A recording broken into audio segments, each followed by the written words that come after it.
And we are live. It's the Revved Up 906 podcast, a Detroit Pistons podcast, to be exact. And I'm Hudson.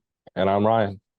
And before we get into tonight's recap of the Detroit Pistons versus the Washington Wizards, I want to remind you guys of a few things. This week on our Mothership podcast, we talk about if Troy Weaver deserves to be on the hot seat. We just posted that Saturday. So after you get done watching tonight's recap, make sure to go tune into that episode and make sure to like it. And then make sure to like and subscribe each. Make sure to like every video and then subscribe to the channel if you enjoy our content. A great way to stay in the know of the Detroit Pistons organization when you subscribe to our podcast. So make sure to stay in the know. Also, shout out Grind Clothing Co. You can find polos, much like the one I'm wearing in tonight's recap, and then hats, much like the one Ryan is wearing tonight. So click the link in our YouTube description or in our YouTube bio, because that will shoot you right to grindclothingco.com, where you can look at a wide selection and a wide variety of merch for your favorite Detroit Pistons podcast, Revved Up 906. Without further ado, there's a lot to talk about tonight from tonight's matchup. The Wizards won this game 126-107. Monty Williams in the press conference after tonight's game was a little fired up, only two quick answers, and then kind of stormed off abruptly. Tonight, we really saw Kyle Kuzma have the biggest impact for the Wizards, scoring 34 points. But when watching tonight's game, what is one of your first takeaways, Ryan? It felt early on that the Wizards were just opening the door for us to take the lead every single time throughout every quarter up until the fourth, and then we fell apart. Like, we couldn't make a single shot. We shot 38% from the field in the second half to 46% in the first half. Like, that's a big drop. Our shooting was awful. Our ball management, awful.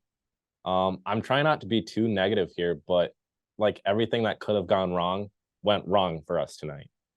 Yeah, pretty much. And when you shoot 21% from the 3-point line, like the Detroit Pistons did, you're just not really setting yourself up for success, because in today's NBA, when you make a 3-pointer, that can be a huge momentum shift for a team.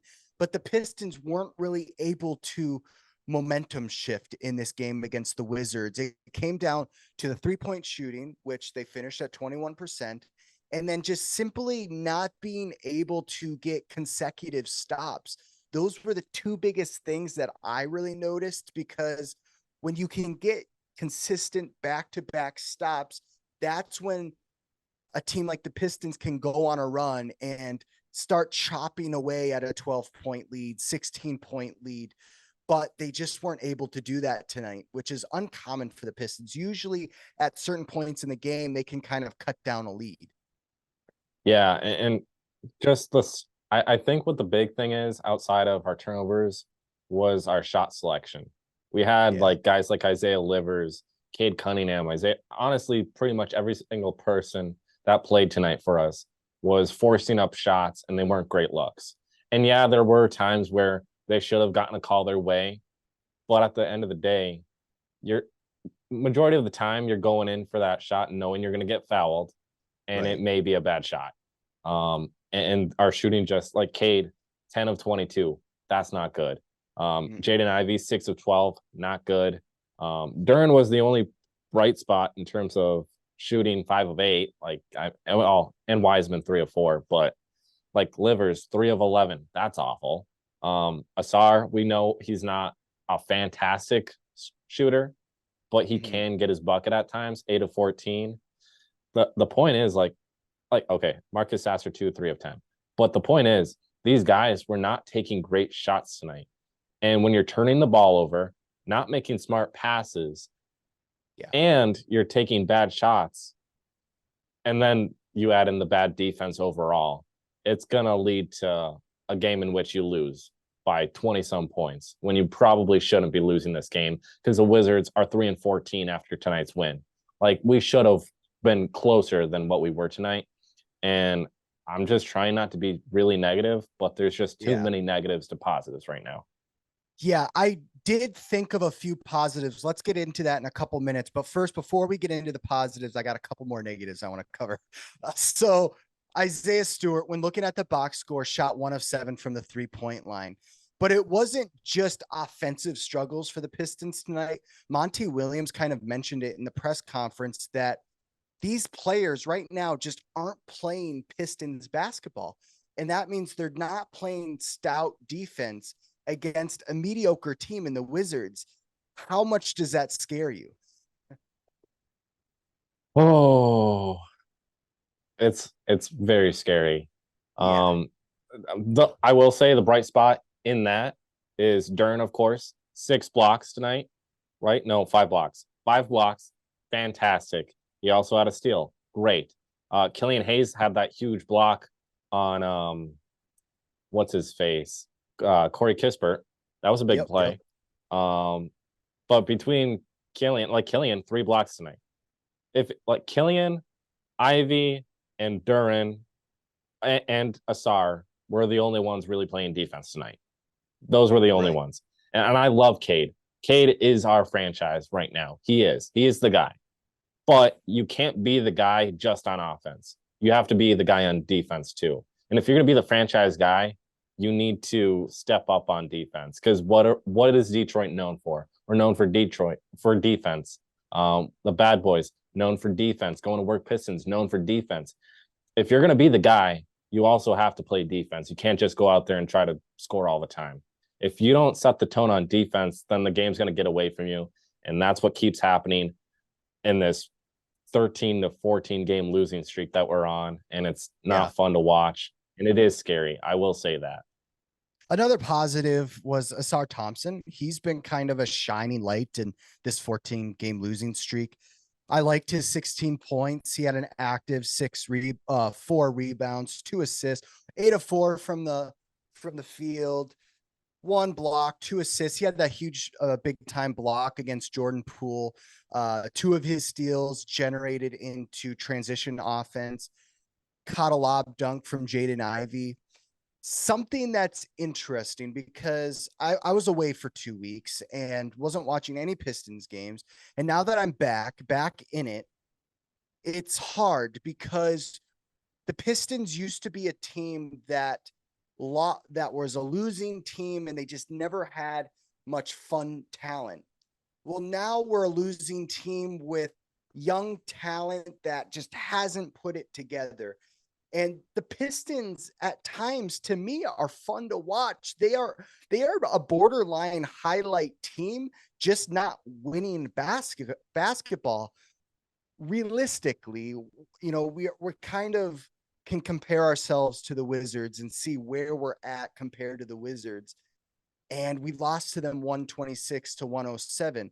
When do you see timeline wise the Pistons starting to figure it out? Because like I said in the episode on Saturday, we can't use this team being young as an excuse because really compared to other teams in the NBA, they aren't that young. So when do you see them kind of turning that hump? Honestly, when a trade happens, I think we need to go out there and trade for somebody that knows how to win and has experience winning. Because our roster right now, and this is no discredit to our vets and Alec Burks and Bojan and Monte Morris and all these other guys, but they don't know what it takes to win. They haven't won a championship. They are very good players overall. They're vets. They know how to play the game. Do they know how to play the game the right way, though? I mean, that's a great question because they haven't won a championship or been on a championship roster, but that's not their fault. But I really think we're missing a piece. Yeah. And I don't know what we're gonna have to give up to get that piece, but we're gonna have to give up something that's very valuable to us Pistons fans.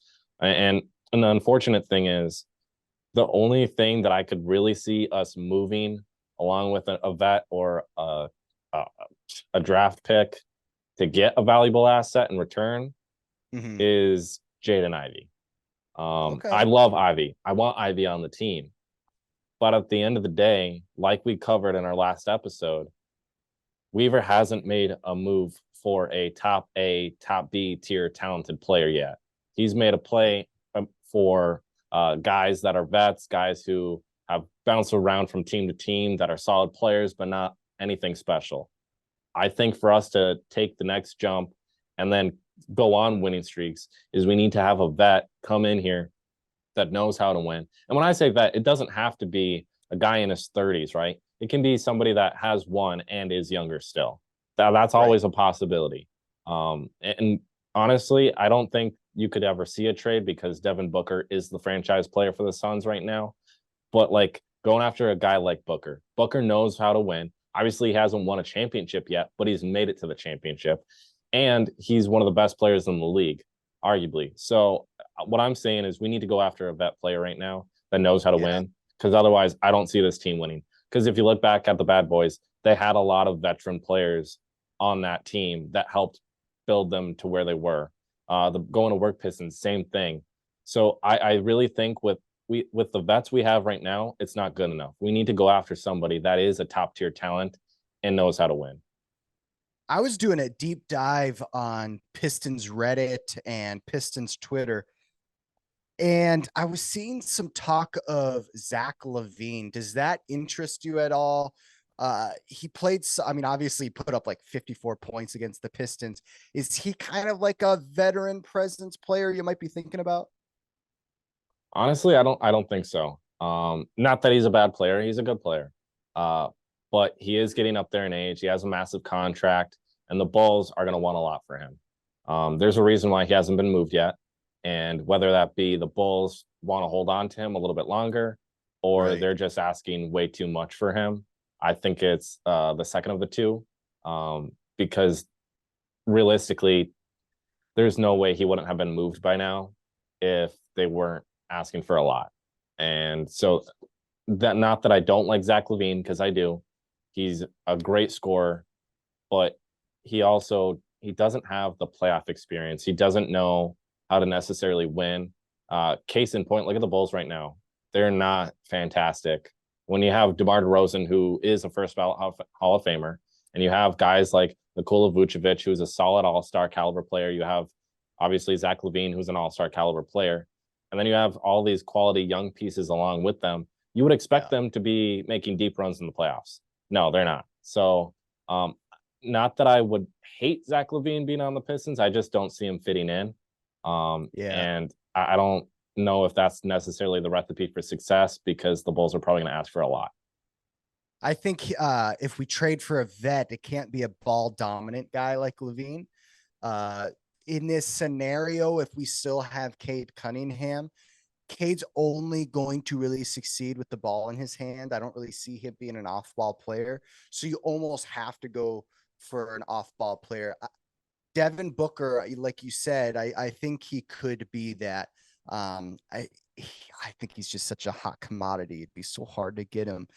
But one thing that I noticed when looking at the box score, Jaden Ivey with 7 assists tonight. Immediately, I think, oh, well, that's a great positive.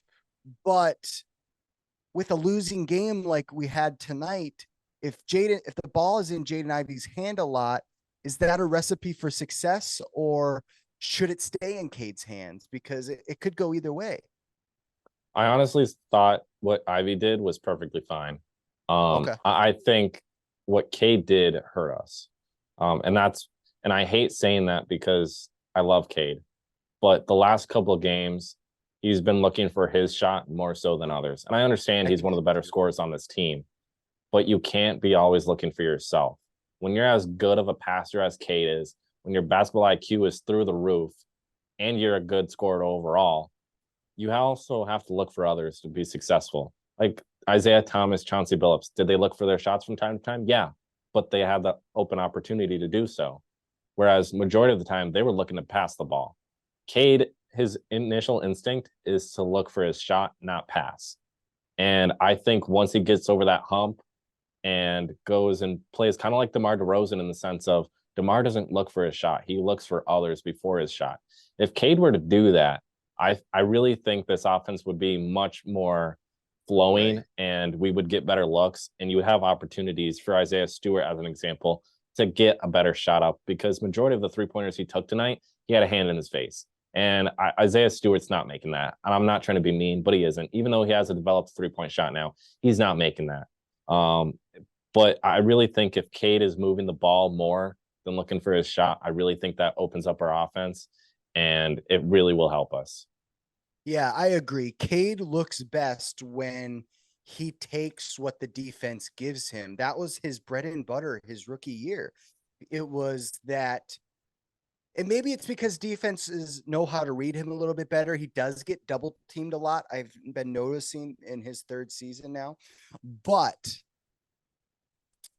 he needs to let the offense, his offensive game, just come to him. Take what the defense gives him. When he gets those mid-range elbow jumpers, when those are open, take them, but he can tend to force them at times. And I think that he needs to get back to his roots that he once was. I think that he knows the expectations the Pistons fan base has given him. I think he knows the effect of having a 17 winning season last season. He wants to try to do too much. He needs to get back within his game and what he's best at. Another thing that hurt the Pistons tonight, and this guy seems to always scorch the Pistons since the 2010s, and it's Danilo Gallinari. 16 points off the bench, 5 of 8 from the field, 3 of 6 from the 3-point line. He used to play with the New York Knicks when they were like a solid playoff team with Carmelo Anthony, and he would always scorch the Pistons. And I could never stand Danilo. He has some kind of thing against the Pistons. Maybe we passed him up in the draft one year. I don't know, but he was a big time player for the Wizards tonight. Yes, only 16 points, but he's the kind of guy that hits a three in your face and it just stings a little bit more. He had 2 back-to-back threes in the second quarter. Danilo Gallinari, a key player for the Wizards. Yeah, I think if you take away those 16 points, the game's a lot closer. But really, what killed us was the play of Gallinari, and then Landry Shamet there. But also Corey Kispert at times. All three of them really killed us. And I think Bilal Coulibaly there killed us from a defensive perspective for the Wizards. Those are multiple good, valuable players to come off a bench of any team. And the fact that the Wizards have those guys, but then also have Kyle Kuzma, Denny Advia, and the lineup they have. Now I understand they're 3-14, but their roster is actually a lot more built than a lot of the teams in the league. So it's the reason why they're losing. I'm not trying to be mean. Go blue, but it's Jordan Poole. Jordan Poole is the reason why they're losing. But but no, Gallinari has always had our number. He's always had majority of the numbers of every single team he's played up against. He's just one of those freak of an offensive kind of player. He's a fantastic shooter, one of the best in the league, and he's done that his entire career, and he's going to continue to do that. I don't see that letting up anytime soon. I will say it's unfortunate that he's not on a good team because he can play, and I really think if you eliminate his stat line tonight, I think the game's a lot closer, but it hurt that Kyle Kuzma had such a great second half that he did. We saw the Pistons have 5 players come off the bench tonight, and 4 out of the 5 shot under 45%, 40%. We saw Alec Burks shoot 2 of 8, 0 of 5 from the 3-point line.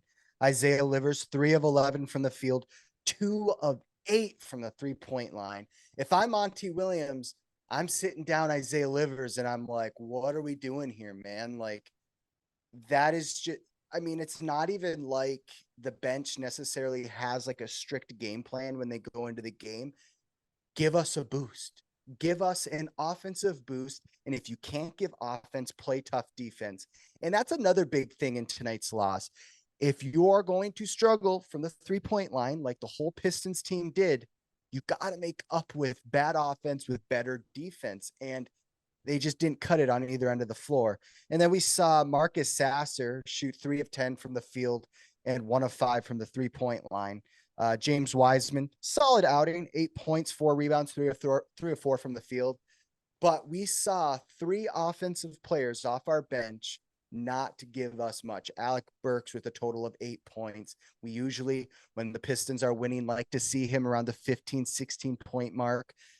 Isaiah Livers, like I said, I'm just not impressed. When the Pistons are at their best, they need these bench 3-point shooters producing, because if they don't, games like this and losing against the Wizards big time is going to continue to happen. Yes, the starters need to produce, and there's not many excuses you can make for them, but the bench also need to earn their paychecks. And right now, they're just not earning their paychecks. Yeah, my main takeaway from that is Livers. I love you. Go blue. Like I said, Jordan Poole. But dude, you're not cutting it. And we made this comment last year, too. It was bad last year, but it seems like it's even worse this year early on. In his first couple games this season that he has just now played. 3 of 11 from the field in 23 minutes. It seemed like every single time he had the ball, he was just chucking it up. And it's cool if you're on fire. I get that. But when you make one and then you miss the other one, don't keep shooting that. Like, I know shooters shoot, and shooters should always take their shot. But if you're missing that many shots, like, why are you still shooting? I don't want to be too critical here on him, but because Alec Burks, he didn't have a great game. And I know for a fact he knows that.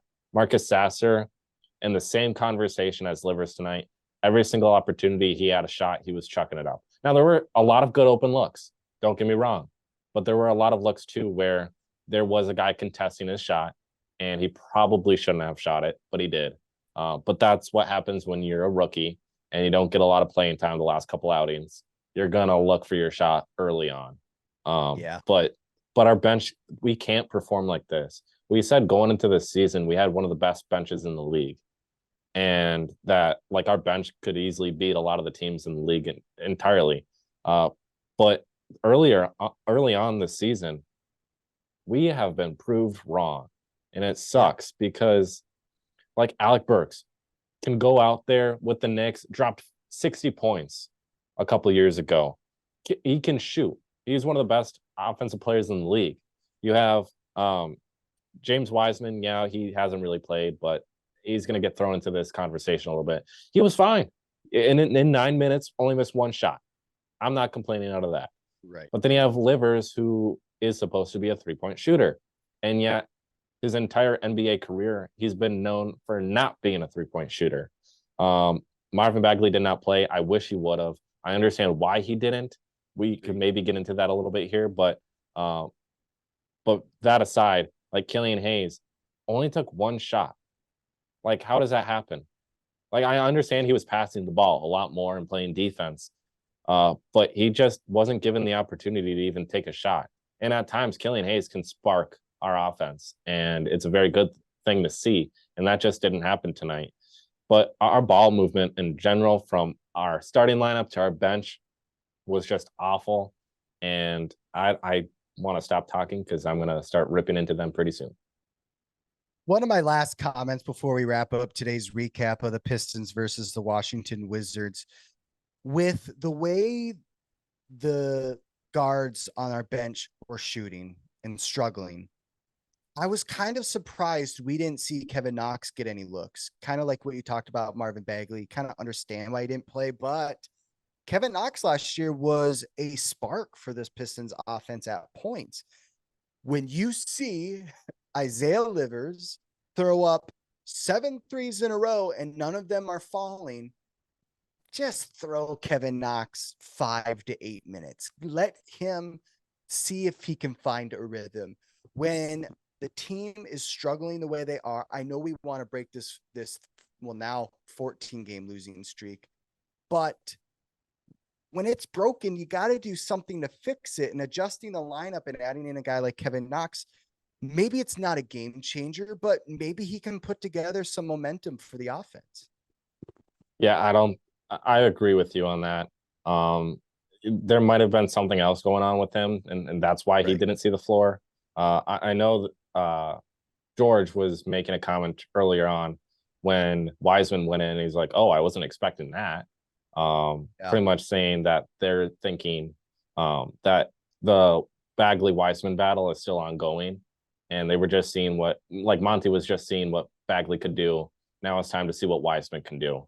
I would probably agree with that in the sense that the battle is probably still ongoing, because I don't think Bagley has really won it. I think he's had great flashes at times, but like you have nights like tonight where Wiseman only played 9 minutes, only missed 1 shot, and had 8 points, along with 4 boards. Like, that's not a bad game. But I would have liked to see Kevin Knox out there, because he was a great spark plug in the last couple games he's played for us. But it really feels like, in my eyes, that we gave up tonight. And that's probably one of the worst feelings in the world, is giving up. But it was evident that they gave up tonight. When you're shooting that bad and then you start chucking up shots to try and save it, and then your defense wasn't spectacular in the second half alone, it was evident that they gave up. And I completely agree with Monty Williams for being upset. I'm just going to say this right now. Monty Williams is not the issue. It's our players. It's the bottom line. Weaver is not the issue. Monty Williams is not the issue. This coaching staff in general is not the issue. It's the players, because these guys are getting paid a lot of money to do their jobs the right way, and they're failing to do so. Yeah, absolutely agree. And I think with the way Monty Williams was acting in the press conference after tonight's game, there is going to be some mix-ups in the rotation. I suspect Kevin Knox to start getting some minutes, Cazelan to start getting some minutes, Daniel Moody, I don't know how to say his last name, got some minutes late in the fourth quarter. I suspect some of these guys to start to get more minutes, just because, like, Isaiah Livers, he's had quite a few chances. I see his chances getting fewer and fewer. Killian Hayes didn't play bad, but not making a huge impact. I can see his opportunities getting fewer. There's a couple guys here now that are starting to run out of opportunity, and I can see some mix-ups in the rotation coming up soon for Monty Williams, and it's going to be strictly based off court performance, because that's all that matters in a 14-game losing streak. Who is making an impact? And right now, that question is still up in the air, and Monty Williams is going to have to decide who gets the minutes. That will do it for tonight's recap of the Detroit Pistons versus the Washington Wizards. Tonight's final score was 127-107 in the Washington Wizards' favor. Make sure to like and subscribe. We will see you guys in the next Revved Up recap. Peace.